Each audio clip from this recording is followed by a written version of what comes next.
Hello and welcome to Jump Academy. Sorry, Jump Academy. It's been a long day today already. I've been up since... What's going on?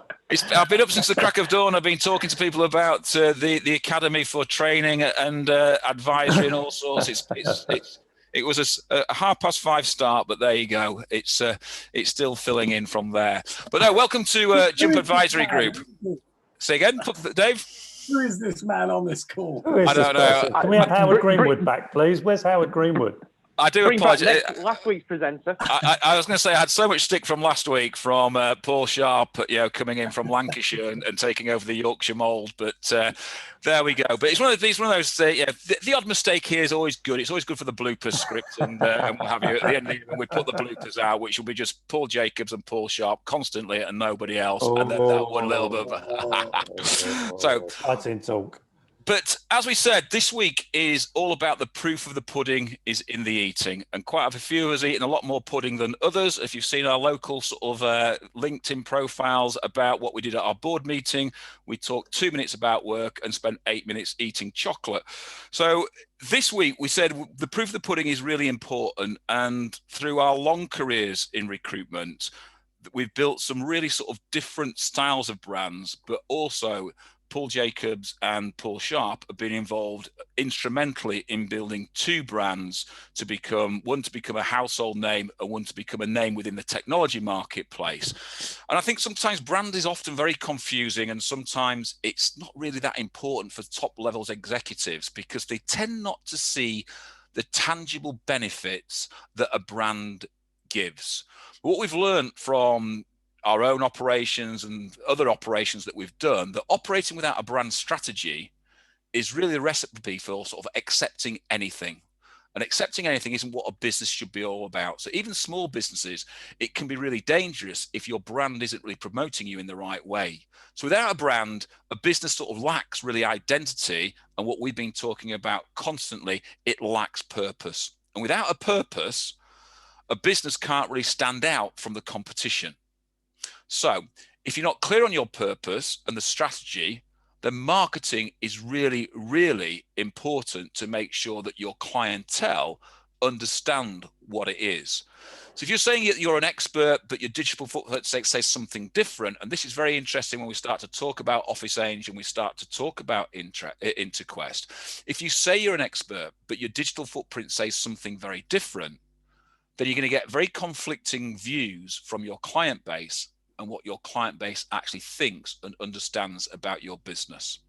So we've got quite a lot to talk about and quite a lot to go through. So I'm going to sort of open this up and we're going to have this more of a sort of open conversation rather than a sort of a Q&A session where we're going to talk about sort of things that we've done and we're going to highlight certain areas. We're going to talk a lot about OA, we're going to talk a lot about Interquest, but we're also going to talk quite a lot about Jump and how we've sort of evolved from where we did, simply over the last 2 months to where we are now and how marketing has helped that it helped us evolve our product brand out to the marketplace. But let's first of all, let's throw over to Paul Jacobs and talk to Paul. Obviously OA, Paul, became a real big household name. I very went onto the online and I tried very hard to try and find the original OA banner. But obviously, as you were charged there, that was before the internet. It was before pictures and it was before cameras were involved. So we couldn't actually find the original OA logo. But let's have that conversation now a little bit about why you changed OA from being blue to pink. Before we go there, I think we want to find out what happened to Howard Greenwood today. I think he's been abducted by an alien, hasn't he? I don't know. Who is this man? Do you know who this person is? His teeth aren't working properly this morning. Okay, let me come back to the Office Angels story because I think it's a very interesting one, and still, I think very pertinent to today's situation. And I think there were some fantastic lessons that we gained from that experience of developing the brand. And I think you started off by talking about the old logo. The old logo had a very small element of pink in it. It was very navy blue, very royal blue. As anyone who's ever sort of studied business colors will know, blue is the color of business. If you look at all of the big corporates today, the Microsofts and I don't know, Barclays, IBM. There's a huge number of organizations globally that use that very deep blue, that navy royal blue color. It's the color of business. And that was the color of the Office Angels logo initially, with a tiny, tiny little bit of pink in there. And what we realized, and I think we were talking about this yesterday, guys, you know, in the old days, in inverted commas, and you've made reference to it, Howard, there were cameras, I can assure you, in those days. But in the old days, we had access to a lot more data, personal data, than we're allowed to collect these days. So, you know, people listening will remember that candidates would fill in forms and we would know their dates of birth, for example. We would be aware of their gender. We would be aware of a whole range of information that we can't collect any longer. You know, that's the way it is. But in our day, in my day as head of marketing, back in those days in business development, we were very aware of our demographic as far as the business was concerned. And that was very clearly female.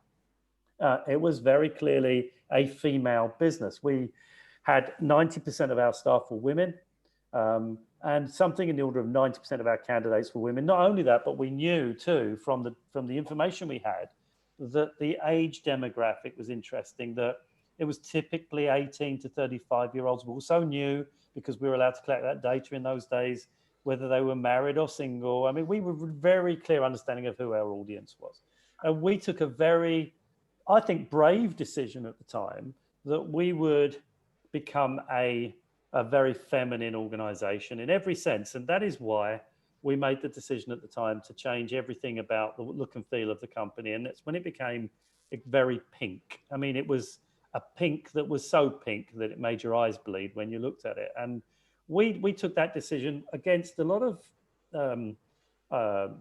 voices, moaning voices saying that, you know, if we did that, we would alienate the male population. We would prevent men coming in and registering, looking for jobs, looking for temp work.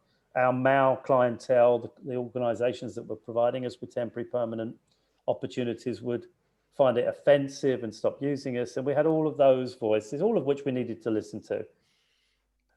I took a decision, nevertheless, listening to the advice, that we would still go the route that we needed to go down, which was to take more advantage of the market we knew we could do extremely well in.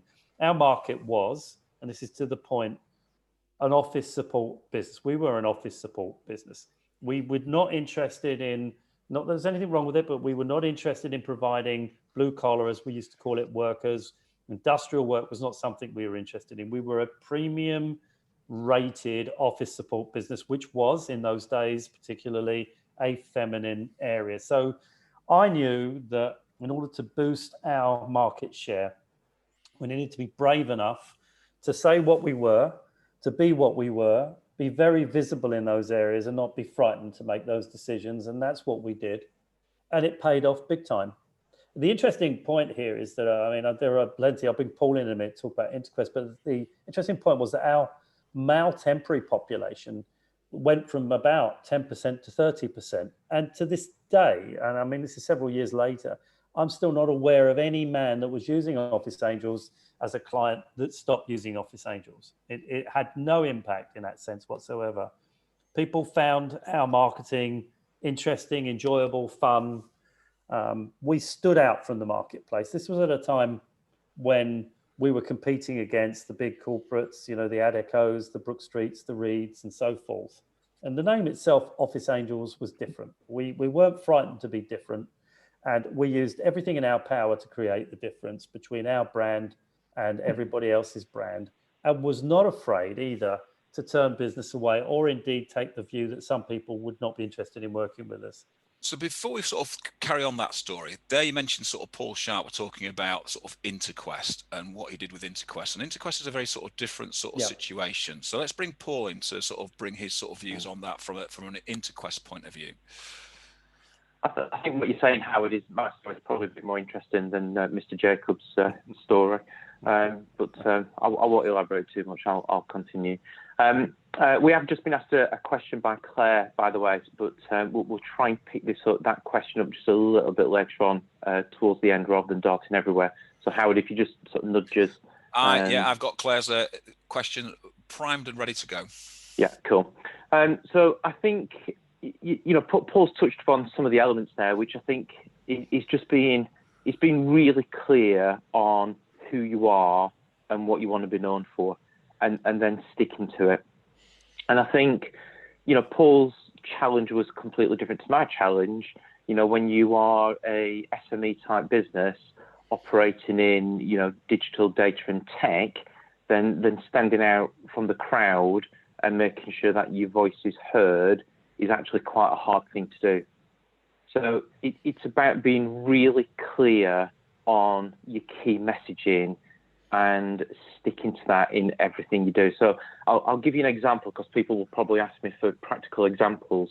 So if you are providing, drivers as an example into the logistics industry, and you are a recruitment company down in Northampton, specialising in providing drivers into the Northampton area, then you want to be known as providing drivers into Northampton. If you start to compete in terms of being known as providing drivers into the UK, you're going to be up against some of the biggest driving agencies in the industry. And in some cases, you can't compete with that. So it's about being really clear on what you are, what you stand for, and being really consistent in everything you do. And just one of the key tips for me, we talk a lot about, the website and individual websites. I was always taught from a very early age when I worked in retail that when you walk past the shop front, you've got to do that on a weekly basis. So it was instilled into me. You walk past your shop window every week and you shop your store, including the window, as if you're a brand new visitor. And you've got to look at it with a fresh pair of eyes, and you've got to try and feel and see what your customers are seeing and feeling and hearing. And it's the same thing when we talk about brand and marketing. You've almost got to take a step back and walk the shop floor sort of thing, and try and think about, put yourself in the customer's shoes. In this case, it could be a candidate or a client, and really start to get a feel for what people are seeing and hearing. And particularly around your website, your main headers are really important. Your header is what Google picks up. So the header has got to describe what you're about. So coming back to the analogy I just shared then a second ago, if you're about filling driver positions and supplying drivers into the Northampton area, your main tag, your main header has got to describe that. It's got to be something about supplying, drivers into the Northampton area. You can't go outside of that. And then everything you do from a marketing and brand perspective has got to be about what your unique proposition and selling points are about. It's interesting that you say that, Paul, because I remember sort of doing that for a company that I was sort of managing director of at the time, and we created a new website, and I did the same when we were doing it at Love Work Life, Paul. We had to sort of think about the shop window, and our shop window was online, and so we had to think about how people were Googling us online. And what we realized is that if we put our name into every local business directory and every national directory, because they have a bigger collateral than most recruitment agencies, what we found is if people were looking at saying at one stage, let's look at Paul now, recruitment mentors and things like that, when they put that in, because we put recruitment mentors into Yellow Pages and all the big business directories, then Love Work Life came up on all the Google searches, and that first page was then covered with Love Work Life rather than all the other business mentors, because we backlinked everything across the marketplace rather than just having it in our website. So I think it's important that we look to backlink and stuff like that. Let's flip back to Paul, because obviously Paul was talking about the OA and why that changed and the color changed. At one stage, Paul, I'm gonna out you on this one. You were known as Paul the Job Uncle on Cosmopolitan. Talk to me about how the brand became so big that Cosmopolitan, the magazine, came to you and asked you to be their job uncle. Yeah, it's not commonly known, but I was actually the job uncle on Cosmo magazine for some time. I remember sitting on a beach in Portugal, and there was a woman next to me on one of the lounges, and she was reading Cosmo, and I thought, any minute now she's going to see a photograph of me and the article, and sure enough, she turned the page. But I think obviously the glory of me sitting on a sunbed dazzled her, and she didn't recognise me. But I think that what you do is, and this is a serious point, is that because I think we were so focused, and Paul's point's absolutely right, focused on who we were, what we were, it led to other opportunities. I've said to many clients over the years, when you're talking about marketing, you should also be thinking about PR. And lots of people think that PR is an expensive proposition. You know, how do you get yourself into papers, magazines, the radio, TV? You'd be very surprised at how easy it is. I've got a client, for example, in Kent. I don't know if Neil's on here today. Ex-Butlins Redcoat. So let's be honest about Neil. He's not shy and retiring. But I mentioned to him many times, look, I think you should try and approach the local radio stations, see if you can get yourself on air. And he did exactly that and got himself on BBC Radio Kent and one of the commercial radio stations. I was also, I did probably 400, nearly 500 radio broadcasts during my time at Office Angels, and had a regular slot on CNN TV as well. And this came about through the positioning of our business. We were so recognized because of our consistency of messaging that we were the go-to recruitment business when it came to talking about anything office related. And I think that's the outcome of being true to your messaging. And we talked about this again yesterday. It is about consistent messaging. You know, Paul will agree with me on this, that marketing is a long-term commitment. A lot of people that I know and I've spoken to, and I've been working in a consultative arena for 11, 12 years now. Sometimes you have a conversation around planning marketing or planning PR, and often clients have come back to me after 2 or 3 months and said, oh, it's not working. You know, I don't want to do it anymore, it's not working. The thing about marketing and PR is you have to keep going. You know, it's a consistent thing. You have to constantly post messages nowadays on social media. If you're going to start to drive home who you are, what you represent, and that point that we always make about the Simon Sinek issue of people don't buy what you do, they buy why you do it. If you're gonna be stick true to that point, then you have to be consistent with the messaging long term. You don't give up. You do it week in, week out, day in, day out, month in, month out, and over a period of time. And it's a difficult thing to put your finger on. At what point does it tip in your favor? But over a period of time, it tips in your favor, and suddenly people start to think of you and you alone when it comes to a specific type of work. Now, interestingly, back in the day at Office Angels, we would track why people, when Paul was going to talk about metrics and tracking shortly, but we would track why people were coming in and registering with our business, because we were putting a lot of effort and energy and some investment into marketing and PR. And people sometimes would say, oh, you know, I've seen you advertise on the tube. What was interesting is we never once advertised on the tube. We didn't put any adverts on the tube trains or on posters on the tubes themselves. It's just that they were seeing Reed or Kelly, and their immediate thought when they were thinking office work was Office Angels. So we were actually benefiting, strangely enough, from the marketing expenditure of our competitors, because we were so strongly associated through our own efforts at being the leader in office recruitment, that no matter what anyone else did, even their efforts helped to propel more traffic in our direction. So my message here is, to back to your point, Howard, you know, this point about being the Cosmo uncle and so forth was a direct result of our consistency of messaging during that period of time. And we constantly stuck to our guns. And if anything, became more and more provocative, if you like, more and more fun in the areas that we wanted to be noted for providing staff. So, for example, our PR work was all about things like, and there's loads of stories I can tell you, I haven't got the time today, but our PR would be about, you know, romance in the workplace, or, you know, gossip at the photocopier, all the sort of mundane fun things that we kind of miss at the moment because we're not allowed to work with each other easily. Those things got a huge amount of reaction every month on the radio and in the TV. So, you know, stick to your guns, find your why, and make sure, as Paul said, that you push that very hard. But Paul, I want to ask you about metrics and tracking, because I know this is something that you are a strong believer in.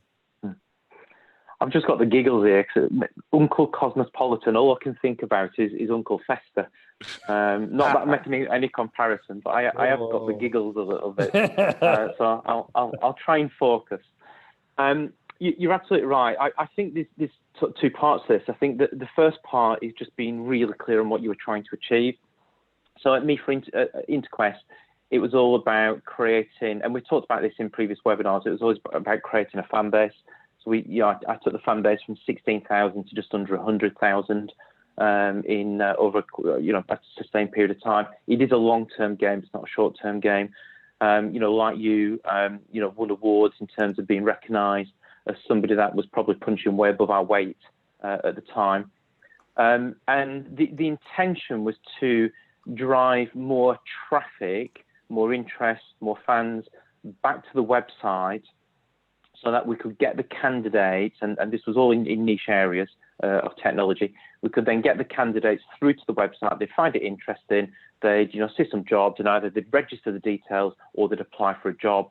The minute you do that, you can tag candidates coming through your website when it then goes into your CRM to then work out whether it's a unique candidate or whether the candidate was already in the database.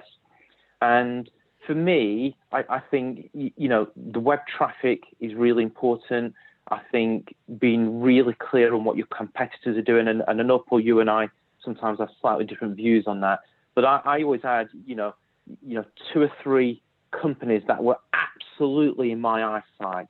I would not rest until we were outperforming those people from a web, social, voice perspective. Engagement is another really key factor. But the ultimately, the hard measure for me in this and why you should do this, I was absolutely on a mission over the last 8 years to bring LinkedIn down. Because whenever you went to make a pitch to a customer or a client, you'd always get asked normally, or write a bid, I hasten to add, you'd always be asked the question, how do you source candidates and where do your candidates come from? And I used to hate it.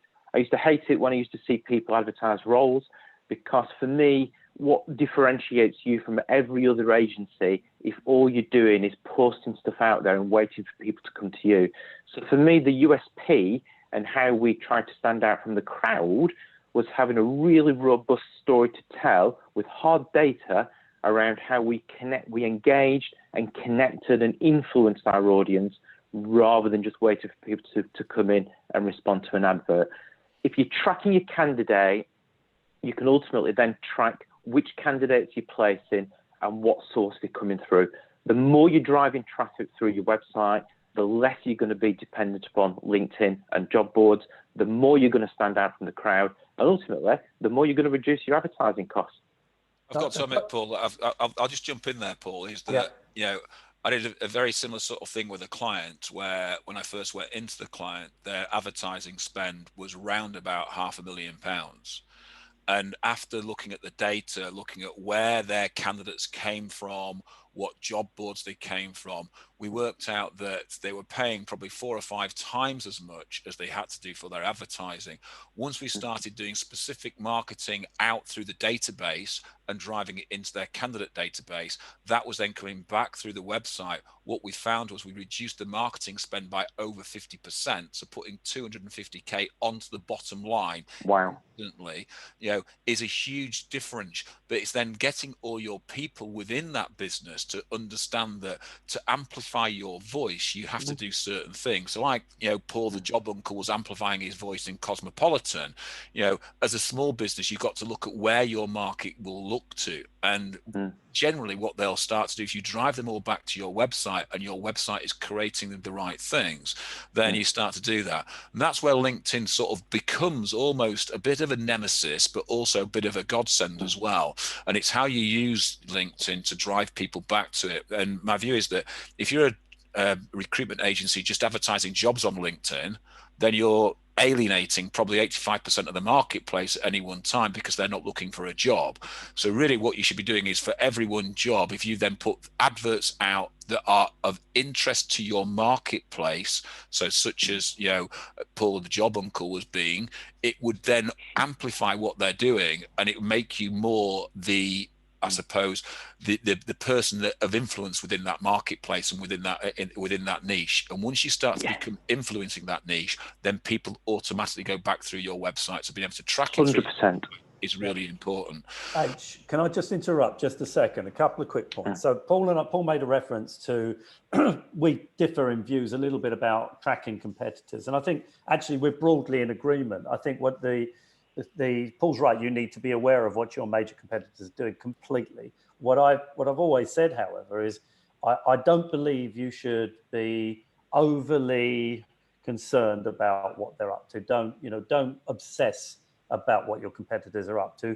Focus on you. It's a bit like athletics. You focus on your performance. Let them worry about you. So yes, be aware of your competitors, but at the end of the day, you focus 90% of your attention on how you develop your own brand. Let them worry about you, because you're going to be disappearing off over the top of the horizon. Just a point I think I wanted to add here that I didn't mention, and it's really important, that really driving your brand equity, developing your company name has a number of enormous benefits for your business. Number one, it adds value to the company. When you come to consider selling your business, if you've developed a great brand, a brand that's recognized locally or nationally or internationally, it adds value to the sale price. No question about it. It makes an enormous difference to the brand value, the equity of your organization. The second thing, maybe arguably at least on the same level, is that developing your brand so that it becomes well known, becomes regarded by others, envied by others, has an enormously positive impact on the people that work for your company. Make no mistake, people have an enormous sense of pride in working for a company that is well regarded, that has a wonderful reputation. We talk about the cliches these days, employer value propositions, and all the other acronyms we come up with these days. But let me be very clear. One of the reasons, if not the reason, that my old business became the 8th best company to work for in the country, according to the Sunday Times Awards. That's the big companies. We beat the Microsofts in that league table. Was primarily down to the fact that you could not, in my day, open a newspaper or turn on a radio, turn the TV on in a given week and fail to hear a story about our business. Our people loved it. They loved the fact they were associated with the company. They worked for the business. They felt proud about the company. And when it came to the awards, they voted heavily that we were one of the best companies, the top 10 companies to work for in the entire country. And that I've always been unbelievably proud of. I have to say that the marketing campaigns that we put together were never really intended to do that. It was a byproduct. We didn't sit down and think, if we do this with the brand, if we move the brand forward and do this for the marketing and PR and so forth, will it have an impact on morale in the business? What actually happened was, it clearly did. It had an enormous impact on the morale for our people and indeed for the people leading the business. So I want to make that point. It's a very important point. When you think about investing in the brand, in your developing your company's positioning, your marketing, don't underestimate the impact, the positive impact it has on the people that work for you and the attractiveness of your business to new employees and indeed clients and candidates. So as we move on, what I want to do is sort of move that as we talk about the birth of a brand. Let's talk about a little bit more about Jump. Paul, I know, Sharp, you've got some more comments to make on that, which I want to sort of weave into this, and we will come back to Claire's question as well. But Dave, when we first started Jump, let's talk about the birth of Jump and what we did with regards to our brand to make sure that we were comfortable with our brand before we actually took it out to marketplace. I think the first thing that I would say that we did is we brought in some expertise. Yeah. Because we've got 4 guys on here who are very confident, full of ideas, and we needed those ideas to be managed. We needed to take some advice ourselves as an advisory business, and we're trying to build an advisory business. The first thing we do was get some advice. Some of you on this Zoom call will have seen Lauren last week. We use Lauren to help us to shape and create that brand. And I think that's really important because sometimes it is good to get an external view. 5 of the 9 companies that I've been working with in the last 2 years have changed their brand. They've wanted a modern, fresh, ambitious, assured brand, and they've changed it. And if you're running a company, you've got maybe 5 employees or 10 employees or 20, and you've been going 5 years, 10 years, 15 years, whatever it may be, you can still change your brand. You can still make it, like Claire said, our values have changed. We want a brand that reflects our values. You can still do that. And that's what we did when we started ours. To Howard's point, we looked at what we do and how do we do it, what do we do it for, and how it helps our customers. But then with a bit of advice and working with Lauren, we kind of flipped that around to look at, well, what do we need to do? And how do we need to do it? And what is our brand needed for? What is Jump about? And how does it feel to help them? And that's how we came to get our voice and came to put the whole brand proposition together, because we were involving what we thought the target market wanted and then trying to create the brand around that.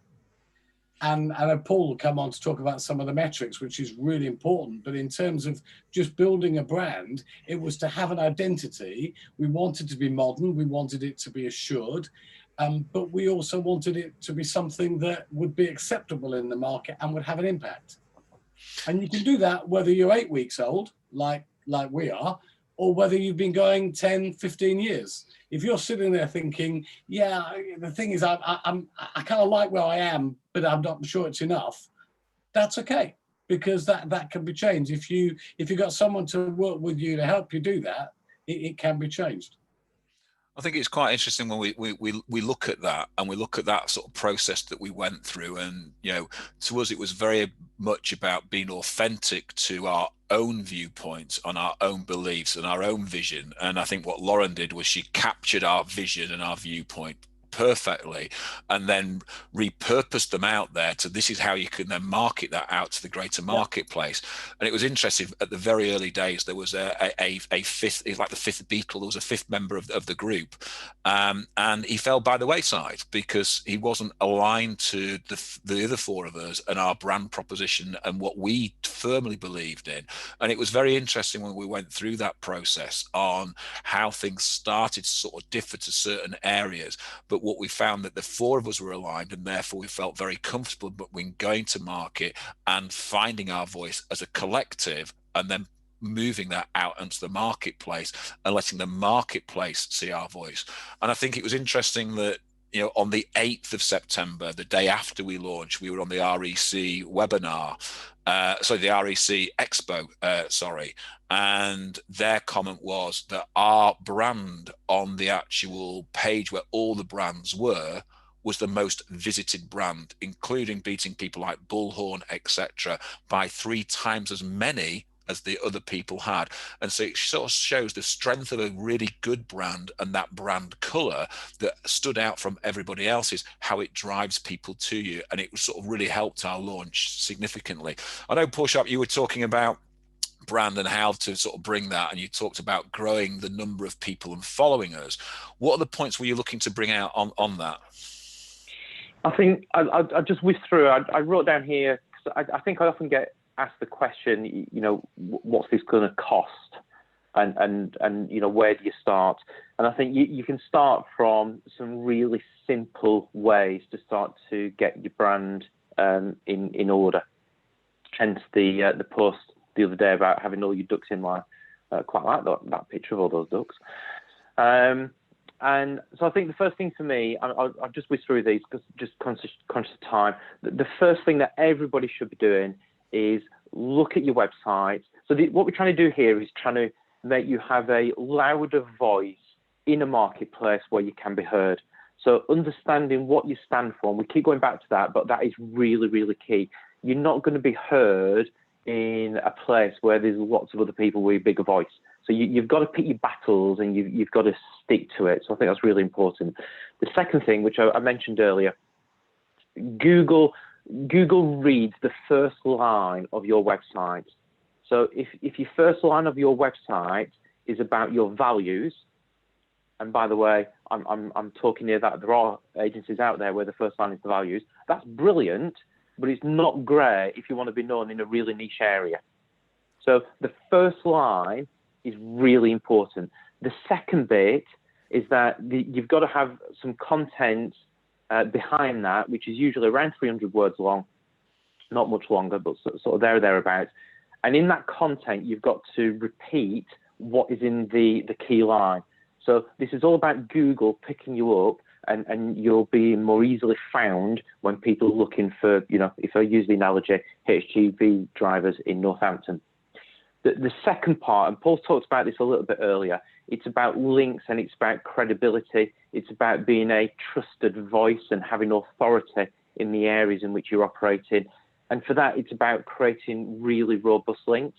So if that's cosmopolitan, then you want to make sure that your website is linked to Cosmopolitan and vice versa. It may be that in Leeds, Howard, you link to the Yorkshire Herald. I think that newspaper is still going, by the way. I'm showing my age here. But it's about whatever it might be. It might be that you've got some links with HR Grapevine or the Institute of Interim Managers or some techie groups. It's about creating links. So that all helps you elevate your domain. And when Paul mentioned about being interviewed, the minute you start creating content, which is then linked back to other more authoritative, trusted voices, that's going to elevate you even more. The second bit is just around really basic good housekeeping. So point number 3 for me, tidy up, walk the shop floor, look at what you see. In the background in your CMS, when you've got images, make sure you've got alt tags, so alternative tags. Make sure there's a sentence with that image that describes what it's about and it's written in your own voice. Again, these are things that Google picks up on. It's really important basic housekeeping. Google does not want to promote, really bad websites. It will only promote the good stuff. The second bit is just look at the speed of optimization. So if your website is not hosted on a powerful server, then it's going to be slow. Slow is one of the key things that Google assesses. So it's got to be quick. Second to the last point is just, for God's sake, make sure it's mobile enabled. I'm still shocked when you go on websites on either your iPad or your phone and it's not mobile enabled. And the last point, and Paul mentioned this, your brand is an asset. It's one of the 14 key drivers that adds and drives value back to your business. So look at your digital assets. Make sure your PowerPoint presentations are all in the same font, all in the same color palette. Make sure the purpose is on there. Make sure everything going back to each individual LinkedIn profile of all your team all says the same thing about your company. So everything is consistent, right down to the invoice going out the door, making sure that everything is consistent there in terms of your brand logos, your fonts. It's all got to be really, really aligned. And the last bit I just missed out is when you talk about optimization and speed, host anything video-wise on channels like YouTube. One, it creates a really good link, but secondly, it won't slow down the performance of your website. And we've done this, haven't we, Howard? You've done it. You've hosted all our videos on YouTube to save that sort of space and time and speed. Well, YouTube is obviously owned by Google, isn't it? And Google love their own sort of inter-family sort of connectivity from that point of view. And I think what we're talking about is that perception of the brand and how the brand shapes the perception from the outside world. And I think when I'm talked to lots of clients about their brand, is that they've created the brand via their own perception rather than sort of looking at what the actual outside perception should be. And I think that's a really sort of important point, that it's about the outside perception. If we go back to Dave again and sort of talk about what we did, because it was important that when we launched, Dave, that we had a launch strategy. And I know that sort of the two Pauls, yourself and myself, we worked very hard on that launch strategy with Lauren. Talk about the sort of things that we did on that launch strategy. Yeah, we had a look at what is our vision. So we spoke earlier about purpose. So the purpose of Jump, what is the purpose of Jump? To create the world leading leaders in recruitment. But we talk about our vision. So where do we see our company going and what does it need to look like to do that? And then we spoke about the values that we as 4 individuals bring to the firm, and we worked through those values. And then we talked about the personality. So it was about purpose, it was about vision, it was about values, and it was about personality. And those 4 things kind of came together. When you add in, well, what are our customers like? Well, how do they buy? How do they engage? What are they looking for? Where's the gap in the market? And that took quite a lot of work. And remember, we launched Jump in lockdown. So it was difficult to go up and have little yellow sticky Post-it notes. We all did all of this on Zoom from 4 different areas with someone else helping us through that process as well. But we collated that information together, including ideas about the name and the tagline. But we put all that together to form what became Jump. And at the end of it, we sat back and thought, yeah, we're happy with this. This is what we think is right for the market. It's what we think the customers will like. And we'd involved both our own conversations with customers, but also together and with Lauren's guidance. And I think all those things together, those 5 things together, brought us to where we were and when we launched on the 8th of September. Yeah, if I could just add in, I think it was an enjoyable process, but it was a tough process too. I mean, I don't remember us, I wouldn't say we argued, but there were certainly, differences of opinion, strong differences of opinion. That was good. It was healthy. And ultimately, and I think it was important, we had a facilitator, somebody that sort of pulled it all together and got us there and I think, Howard made the point. At the end, it was about alignment of vision, alignment of values and behaviors. And I think at the end, I don't know about you guys, in fact, I'm sure you felt the same, but it was exhausting, but it was really gratifying. Yeah. I felt at the end, we really had a very clear understanding of what we want to do. And it was, our targets are unquestionably stretch targets. They're challenging targets, but exciting targets too. And I think we're all in the same space. Headspace is exactly the same for all of us. We know where we're going. We know what we want to achieve. We understand our own views, but equally we have a combined understanding of the vision of the company. And I think the thing to add to that, Paul, is that if you're watching this webinar now and you're not a brand new company, you've been going for a number of years, but you do want to change, or you think there's a need to change. A lot of brands, a lot of change comes through or after a crisis or a world event, because it shapes the way people think about their business, about their values, and about their customer base. And they think, actually, this is a time to change. And then you've got to go through the same sort of process we went through.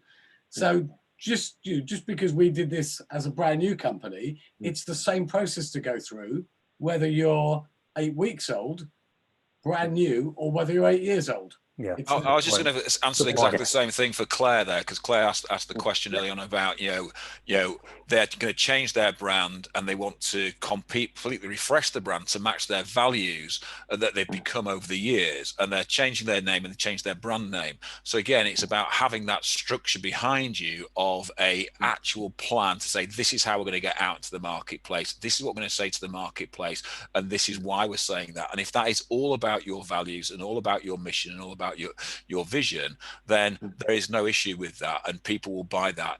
Same as when Mars turned to Snickers and Opal Fruits changed to whatever they Starburst, whatever they became. But they changed their names. They've been there for years and years and years. But didn't change the product behind that, because they would want to change their vision of what they were. And I think that comment there on here, if no one hates it, then no one really loves it. And I think it was interesting when we went out to market. When we went, I hate the yellow ones. When we went out to the marketplace, what we found was that most people really liked what we did. Some people really were loving what we did, and the odd person hated what we did. And what we started to do was then talk about what the next phase was. And we went back to our last board meeting. We looked at what the next phase should be, and then we will start to implement that next phase. So we never let our marketing sit still. And all the way through that last 8 weeks, our marketing has really driven where we've got to and what we're doing. And it's about doing that. And it's about making sure that you are become brand aware and you have a voice in the marketplace. And that marketplace then is something that you can start to influence. And once you start to influence the marketplace, then it's about you going to the marketplace, because that will never stop, but it's also about the marketplace then coming to you as well. And that's what we're finding, that that's what our market has done. So we've got to the end of our 45 minutes, gents. So I'd like to thank, Paul, the Uncle Jobs from Cosmopolitan. I'd like to thank Mr. Sharp there for some great words, and Dave for joining in on what we did with Jump. I think between us, again, it sort of shows the synergy between us and what we're doing. Next week we have the final webinar in the series, and that final webinars, as I said, we are bringing in the Ting Tings, a band from the 2009 where they won an Ivor Novello Award and they won a couple of Brit Awards, and then they almost lost their way, and as a lot of pop groups do, okay, but they have then grown a huge following on social media that's really changed their business model and changed how they're viewed. And it's about doing the right things constantly. And we're going to talk to them about that and how they made that happen, and how what's happened to them over the last 10 years. And I think it'll be a really interesting conversation to see how the synergy between that and what we're trying to do as a recruitment agency, because what they're not doing is trying to get followers that are from everywhere. They're trying to get true followers, which means that those true followers buy their product. And that is really what we should be thinking about from a recruitment perspective. What do we want? Do we want 100,000 followers that aren't really bothered about our marketplace, or do we want 100,000 followers that are genuinely invested in our marketplace and ourselves? As always, we are offering our free one-to-one 60-minute mentor sessions. So if you want to have a 60-minute mentor session, feel free to either contact us via the website or contact us via the number on the screen now. And I'd just like to say, ladies and gentlemen, it's been an absolute pleasure today. Thank you very much. Thank you for your time. Again, please make sure that Job Uncle Paul stays forever. That has become his new name, and I'll make sure that his moniker on LinkedIn is now changed to that.